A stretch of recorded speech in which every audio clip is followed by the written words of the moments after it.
Bonjour à toutes et à tous mes petits padawans. Aujourd'hui, nous allons découvrir ensemble qu'est-ce qu'un éditeur de code, qu'est-ce qu'un IDE. J'ai beaucoup d'élèves aujourd'hui qui sont débutants et qui commencent à apprendre à coder et qui se demandent le choix de leur environnement de travail, dans quoi je vais écrire mon code et comment je vais l'écrire. Et un éditeur de code, le nom dit ce que ça fait, hein, ça permet d'éditer du code. Mais en gros, pour vous expliquer un petit peu, s'il en existe plusieurs, hein, j'en ai sélectionné 3 que j'ai utilisés par le passé, parce qu'aujourd'hui je travaille sur un IDE slash, il est un peu hybride slash éditeur de code, on y revient tout de suite, mais par le passé, j'ai pu travailler sur Notepad++, Sublime Text, Atom. La petite chose qu'il faut savoir, c'est qu'un éditeur de code, en vrai, pour le faire de manière beaucoup plus simple, c'est un peu comme un Word, mais pour le code. Quand vous utilisez Word, la suite Office pour écrire du code, il y a Google Doc aussi qui existe aujourd'hui, qui fonctionne très bien pour écrire du texte, des lettres, des courriers et tout ça. C'est bien pour écrire des courriers administratifs, pour faire tout plein de choses comme ça, mais c'est pas adapté au code, parce que quand vous écrivez du code dedans, c'est noir sur blanc, vous pouvez pas indenter comme vous voulez, et ça ne reconnaît pas le code qui est écrit. Un éditeur de texte, il a la capacité de lire votre code et de se dire, ok, ça c'est une balise, je vais la colorier de cette manière-là. Ça, c'est du texte, ça va être écrit de cette couleur-là. Ça va être un point-virgule, le point-virgule sera écrit de cette couleur-là. Voilà. Et du coup, il reconnaît votre code et il lui permet justement de simplifier la lecture et l'écriture du développeur, hein, de manière générale. J'ai utilisé Notepad++ à mettre tout les débuts, hein, ça remonte à très longtemps. Ensuite, je suis passé à Sublime Text, qui était vraiment bien, qui me permettait d'écrire mon code, un peu comme dans un Word classique, mais pour le code, et ça, c'était vraiment cool. Et ensuite, j'ai utilisé Atom pendant longtemps, mais Atom, malheureusement, son créateur a décidé d'arrêter de suivre le projet, et donc du coup, j'ai dû quitter Atom pour aller vers autre chose. Et quand j'ai commencé à chercher un petit peu tout ça, je me suis dit, ok, j'étais sur un éditeur de code classique, j'aimerais bien aller vers un IDE, des IDE qui existent, il y en a plein, j'en ai entendu parler, donc lequel je pourrais choisir. Et en fait, pour faire son choix d'IDE, il y a un petit truc qu'il faut avoir en tête, c'est que vous avez toujours, et vous voyez, il y en a un troisième ici, mais vous avez toujours un petit truc, un petit choix à faire, c'est de vous dire, ok, quel est le langage sur lequel je code? Quel IDE aujourd'hui est adapté au langage auquel je code et quels sont les outils que je vais pouvoir trouver dans mon IDE. Mais là, j'emploie le terme IDE comme ça plusieurs fois, mais j'ai pas expliqué ce que c'était un IDE. Un éditeur de texte, on comprend tout de suite. Un IDE, on imagine que ça permet d'éditer du code, mais on ne sait pas forcément plus ce que ça fait. Et en vrai, j'ai pour habitude de l'expliquer comme ça. C'est pour moi, en fait, imaginez-vous que vous voulez écrire une chanson, vous voulez enregistrer une musique. Vous allez le faire chez vous, vous allez prendre un logiciel pour écrire les paroles.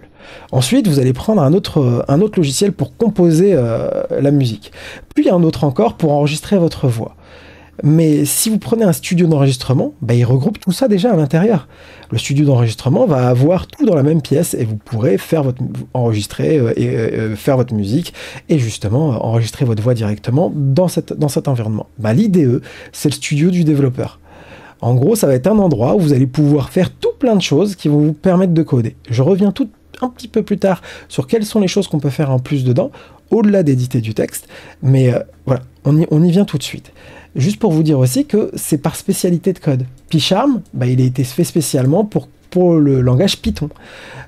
On peut aussi faire d'autres langages dedans, mais il a une petite particularité, c'est qu'il a été bien configuré pour fonctionner avec Python. IntelliJ IDEA, lui, il a été fait pour fonctionner avec Java et Kotlin. Voilà. Et du coup, c'est des langages de programmation, il a été fait spécialement pour fonctionner avec ça, pour exécuter le code, le compiler, etc., etc. Eclipse, c'est un projet open source qui était, lui, à la base, fait pour Java, mais on peut faire du C++, du C directement dedans, vous pouvez faire tout plein de choses dedans. Il est assez puissant et il est gratuit. Et là, vous pouvez remarquer que les deux ont le même logo, ils ont été faits par la même entreprise. Il y en a d'autres qui existent, c'est les deux que j'ai pu utiliser dans des entreprises diverses et variées, donc c'est pour ça que je les ai mis là, et Eclipse qui fonctionne très bien aussi. Voilà. Mais moi, quand j'ai dû quitter Atom à l'époque, je me suis dit vers quel éditeur de texte je vais me tourner, et tout le monde parlait de VS Code. Voilà. Mais vraiment tout le monde. Toutes les personnes que j'ai pu croiser me parlaient de VS Code, tous les développeurs que j'ai côtoyés me parlaient de VS Code. Du coup, j'ai suivi un petit peu la masse et j'y suis allé. Au début, j'étais sceptique. Et quand je suis arrivé dedans, je me suis dit, mais c'est un éditeur de code classique. Et en fait, non. Parce qu'il y avait de l'autocomplétion. C'est-à-dire, j'écrivais du code, il me proposait directement des choses en plus. Il me proposait directement des choses en plus. C'est-à-dire que je commence à écrire le nom d'une balise, il va la compléter directement pour que j'ai pas forcément à tout retenir. Et du coup, ah putain, c'est magique, ça fonctionne bien. Et petit à petit, comme ça, j'ai pu évoluer et creuser dans le logiciel. Et un jour, j'ai fait du JavaScript. Ben, j'ai installé des plugins pour pouvoir mieux gérer mon JavaScript. Quand j'ai dû faire du Ruby, ben, j'ai pu installer des plugins pour le Ruby. Et en gros, VS Code, c'est un éditeur de texte. C'est un éditeur de code, et cet éditeur de code, il vous permet d'installer tout plein de plugins qui le fait devenir aussi puissant que tous les autres IDE qui existent. Donc du coup, c'est un IDE, mais qui est vachement flexible. Et c'est ce qui m'a séduit dans VS Code, dans Visual Studio Code. Là, ce que je vais faire, c'est que je vais vous montrer rapidement en dessous un petit tableau que j'ai préparé pour que vous puissiez bien voir les différences. Le but principal pour un éditeur de code, c'est écrire du code. Pour un IDE, c'est de tester, corriger du code et écrire son code. Voilà, aussi. Les fonctionnalités de base pour un éditeur de code, collaboration, syntaxe, indentation, recherche et remplacement de contenu. Pour l'IDE, il fait tout ce que fait l'éditeur de code, hein, mais il permet de compiler, d'interpréter, de débugger, d'avoir une gestion de projet aussi à l'intérieur. Il permet de gérer des terminals. Il est possible qu'il y ait des termes que je suis en train de dire que vous ne comprenez pas forcément. Si vous suivez la chaîne ou que vous suivez d'autres tutos sur Internet, vous allez voir ces termes, ils vont être expliqués petit à petit. Et on va essayer de vous faire monter comme ça en compétences petit à petit jusqu'au but final, hein, c'est de devenir employable. Il y aura des suites de vidéos qui vont arriver sous peu où on va reprendre justement les bases de la programmation, qu'est-ce que l'HTML, qu'est-ce que le CSS, et on va monter comme ça petit à petit en compétences jusqu'à arriver à savoir faire un site complet en JavaScript, React, Node.js, etc., etc. On ira chercher des technos de plus en plus poussés, mais toujours en gardant un truc à l'esprit, c'est on va monter de manière historique sur votre évolution de développeur pour que vous puissiez grandir et évoluer de manière consciente vers ce que vous pouvez faire de mieux. Voilà. Et après, on verra aussi comment utiliser les IA aujourd'hui dans le code et pourquoi et comment les utiliser pour pas que vous noyiez dans l'information et surtout pour les utiliser proprement et que votre code soit de qualité parce que c'est pas forcément quali à certains moments. Voilà. On y reviendra plus tard. Et pour continuer, hein, l'éditeur de code, on voit sa simplicité, sa rapidité, sa facilité d'installation. Pour l'IDE, c'est un peu plus lourd, un peu plus complexe à appréhender, mais il est beaucoup plus complet. Mais j'aime beaucoup VS Code parce que quand vous l'installez, c'est un éditeur de code. Donc il est très léger, très rapide et facile à prendre en main. Et petit à petit, on va évoluer et grandir pour faire en sorte d'arriver à un truc plus complexe. Et le dernier point, c'est le public visé. Hein.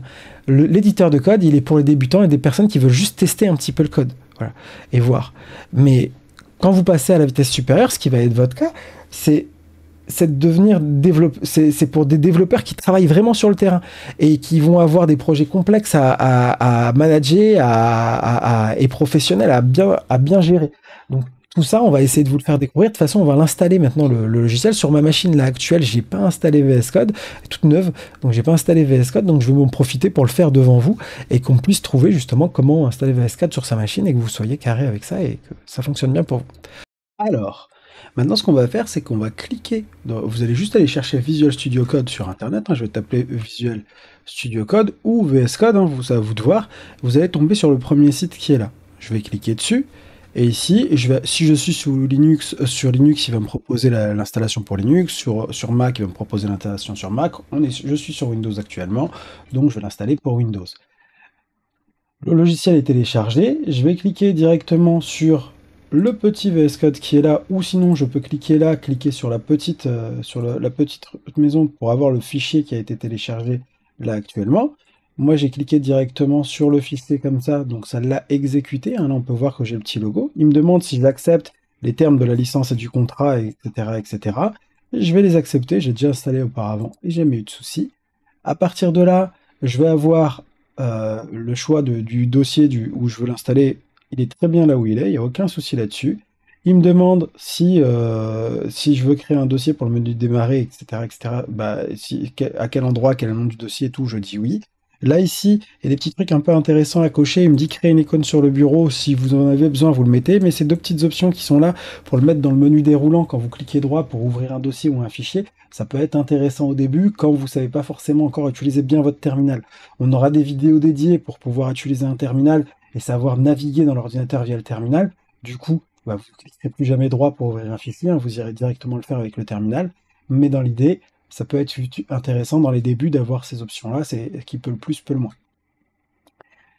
J'exécute je dis suivant, et là je vais juste faire installer.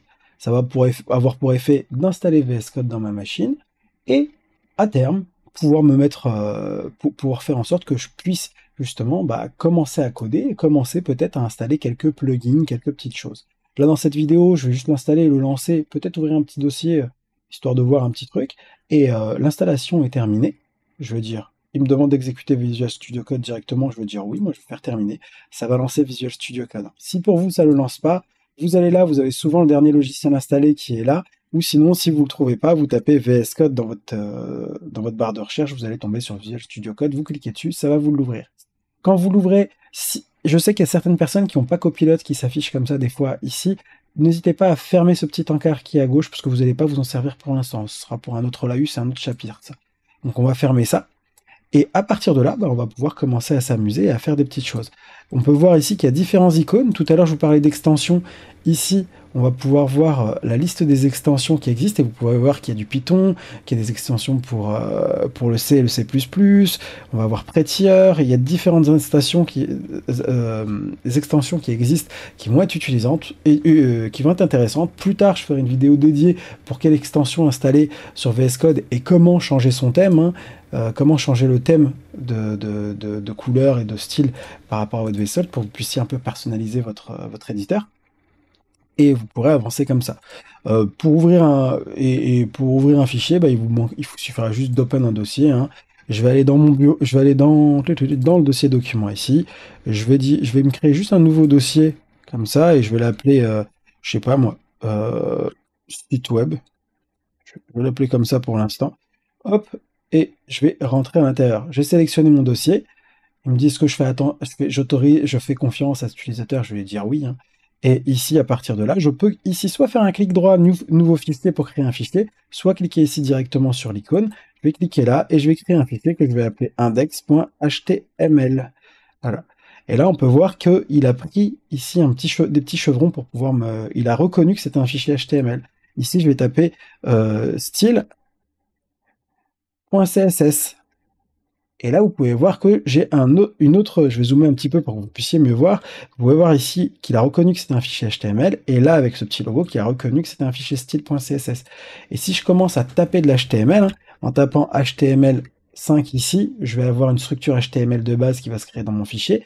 On peut voir ce que je vous disais tout à l'heure, c'est que le code est différent, utilise différentes couleurs et il est indenté directement, comme ça vous pouvez l'indenter. Quand c'est du texte, c'est du blanc, quand c'est une balise, c'est du bleu, quand c'est un attribut, ça va être du bleu plus pâle, et après pour le contenu des attributs, tout ça, ça va être du orange qui a été choisi ici. Après, le style de votre VS Code peut être amené à changer. Si vous regardez d'autres personnes qui codent, ils vont avoir des styles qui vont être différents des vôtres. Il faut juste s'adapter et regarder un petit peu tout ça. Toujours le petit chat qui est là, si je ne sais pas pourquoi il s'ouvre autant, n'hésitez pas à le fermer, il ne vous sert pas. Je pense qu'il y a moyen de le désactiver, mais il y a moyen de le désactiver. Il y a sûrement moyen j'ai vu qu'il y avait moyen de le désactiver, mais c'est pas intéressant pour l'instant. C'est pas l'objet de la vidéo, on verra ça plus tard. Et là, on peut voir que j'ai mon fichier qui est créé.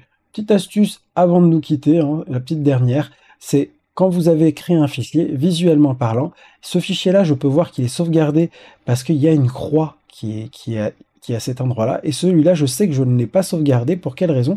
Parce que quand je le regarde ou quand je vais dessus, je vois qu'il y a un rond. Si je mets ma souris, il y a une croix qui apparaît, mais il y a un rond. Quand il y a un rond, ça veut dire qu'on n'a pas sauvegardé. Et à partir de là, je peux soit faire File et appuyer sur Save, ou sinon faire un CTRL S dans le fichier. Voilà, ou commande S si vous êtes sur Mac, et ça aura pour effet de sauvegarder votre fichier. Vous pouvez voir que maintenant j'ai une croix ici et une croix ici. J'ai plus le petit rond blanc qui reste affiché. Voilà. Et pour les plus sceptiques, hein, rond blanc, CTRL S, il n'y a plus de rond blanc. Ça l'enlève directement. Voilà. Merci d'avoir suivi cette vidéo. Vous avez installé votre IDE. Je vous souhaite une bonne vie de codeur, hein, parce que c'est le début de tout. Et on se retrouve dans d'autres vidéos pour apprendre à le personnaliser, pour apprendre à coder et pour découvrir ce que c'est l'HTML, le CSS, le JavaScript et tout le reste, tout l'univers du code. Bienvenue à vous sur la chaîne et à une prochaine vidéo.